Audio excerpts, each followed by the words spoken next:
Hello and welcome to the correspondent.pk। I am Ayesha Sadiqa और आज हम बात करने वाले हैं 17 जुलाई के बाई इलेक्शन के बारे में। तो ये इलेक्शंस हो रहे हैं उन 20 हलकों में, पंजाब के उन 20 हलकों में जहां पे पीटीआई के मेंबर्स जीते थे और वो पंजाब प्रोविंशियल असेंबली के मेंबर्स बने थे। लेकिन हुआ कुछ यूँ, अभी हमने रीसेंट डेवलपमेंट्स देखी, फेडरल गवर्नमेंट में भी पीटीआई की हुकूमत को गिरा दिया गया और सूबाई हुकूमत में भी, पंजाब की सूबाई हुकूमत में भी पीटीआई की हुकूमत को गिरा दिया गया जब उनके अपने मेंबर्स ने, जब पीटीआई के अपने मेंबर्स ने अपोजिशन का साथ देने का फैसला किया। तब हुआ कुछ यूँ कि जो मुनहरिफ अरकान थे, जो पीटीआई डिसिडेंट्स थे, जिन्होंने अपोजिशन बेंचेस ज्वाइन करने का फैसला किया था, इलेक्शन कमीशन ने उनके खिलाफ वर्डिक्ट सुनाया।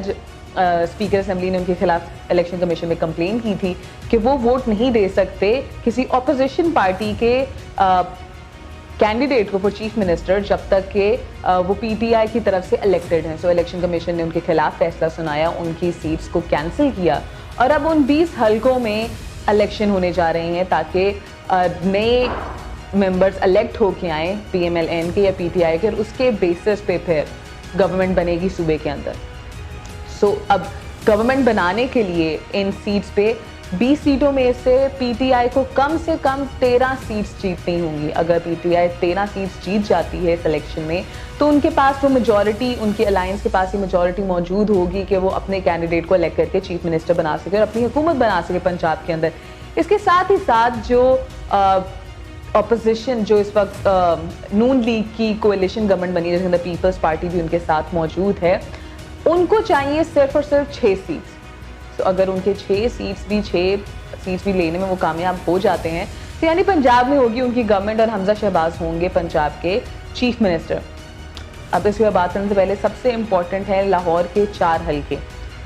लाहौर के 4 हलकों के लिए बात करने के लिए हम देखेंगे कि PP 158, PP 167, PP 168 और PP 170 पे होने वाली हैं इलेक्शन। अब इन चारों हलकों में ऑब्वियसली पिछली दफा जीते थे पीटीआई के कैंडिडेट्स और वही कैंडिडेट में से 3 हलके वो हैं जिनके ऊपर इस दफा भी वही कैंडिडेट्स खड़े हुए हैं जो कि पिछली दफा पीटीआई की तरफ से थे और इस दफा अब उनको नून लीग की तरफ से टिकट मिले और वही कैंडिडेट्स जो विनर्स थे वो अब इलेक्शन लड़े नून लीग की तरफ से और देखना ये है कि वो जीतेंगे कि नहीं। और 167 हल्के में नून लीग से है नज़ीर चौहान, ये जीते थे पिछली दफ़ा इलेक्शन 40,000 वोट से। ये एरिया है वफाकी कॉलोनी, जौहर टाउन और टाउनशिप वाला, जहाँ पे इन्होंने नून लीग के कैंडिडेट मियां मोहम्मद सलीम को आखिरी दफ़ा हराया था। अब ये मियां नज़ीर चौहान इस दफ़ा खड़े हैं नून लीग की तरफ से और पीटीआई के कैंडिडेट हैं शब्बीर गुज्जर। हमारी टीम खुद भी इन हलकों में जाती रही है और हम आपको बताएंगे कि एग्जिट पोल के हिसाब से इस वक्त हमारे पास क्या रिजल्ट्स मौजूद हैं, कौन जीत रहा है, कौन लीड पे है। सो मूविंग ऑन, PP 168 जो कि हल्का बनता है कोट लखपत, चुंगी और कमाहा वाला, वहाँ से भी इस दफ़ा खड़े हुए हैं नून लीग की तरफ से मलिक असद खोखर। अब लास्ट टाइम इस कॉन्स्टिट्यूएंसी के जो कैंडिडेट, जो मेंबर ऑफ प्रोविंशियल असेंबली थे उस वक्त, वो भी मलिक असद खोखर ही थे, बट वो थे पीटीआई की तरफ से। इस दफ़ा अब वो नून लीग की तरफ से हैं, he was a winning candidate, और पीटीआई की तरफ से खड़े हुए हैं मलिक नवाज अबान। मूविंग ऑन, हमारे पास PP 158 से लास्ट टाइम पीटीआई के जो कैंडिडेट जीते थे ही वॉज अब्दुल अलीम खान, उन्होंने हराया था राना एहसन को नून लीग के। और इस दफ़ा नून लीग की तरफ से फिर से राना एहसन शराफत ही इलेक्शन कंटेस्ट कर रहे हैं। He is the only person Noon league से जो कि पिछली दफ़ा भी नून लीग से लड़े थे इलेक्शन और इस दफ़ा भी नून लीग की तरफ से ही इलेक्शन कंटेस्ट कर रहे हैं। और पीटीआई के इस दफ़ा कैंडिडेट हैं मियां अकरम उस्मान और ये एरिया बनता है मनावा, जल्लो और लखतेर वाला।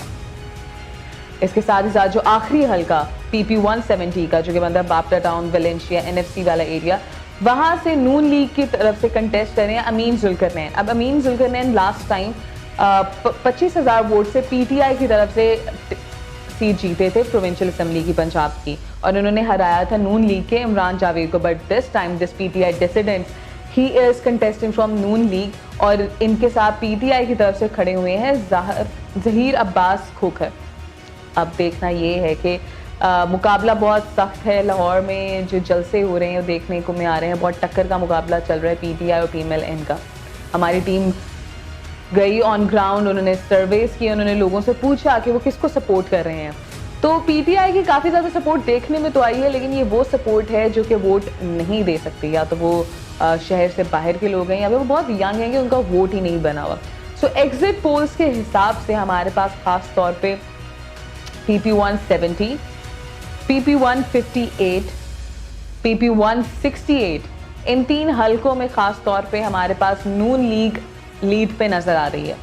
एक आधा जो 167 या 158 भी थोड़ा सा बैलेंसिंग ही था पीटीआई और पीएमएलएन का। सो वी विल सी कि क्या है, बट PP 170 और 168 इज मोस्टली, हमें जो रिस्पॉन्सेज मिले हैं, पीपल से they will be voting for PMLN. And so elections हो जाएंगे कल और उसके बाद आना शुरू हो जाएंगे रिजल्ट्स। अब देखना ये है कि लाहौर किस में कौन डोमिनेट करता है। Lahore is already dominated by noon league और ये नून लीग का गढ़ समझा जाता है। और इसके साथ साथ PP 170 और PP 168 में स्पेशली लोगों ने काफ़ी ज़्यादा रिस्पॉन्स जो जवाबात दिए, उन्होंने यही कहा कि वो नून लीग के लिए वोट करने वाले हैं। PP 158 और 167 comparatively is going to be a very tough competition. We'll keep you updated. Keep watching The Correspondent.pk.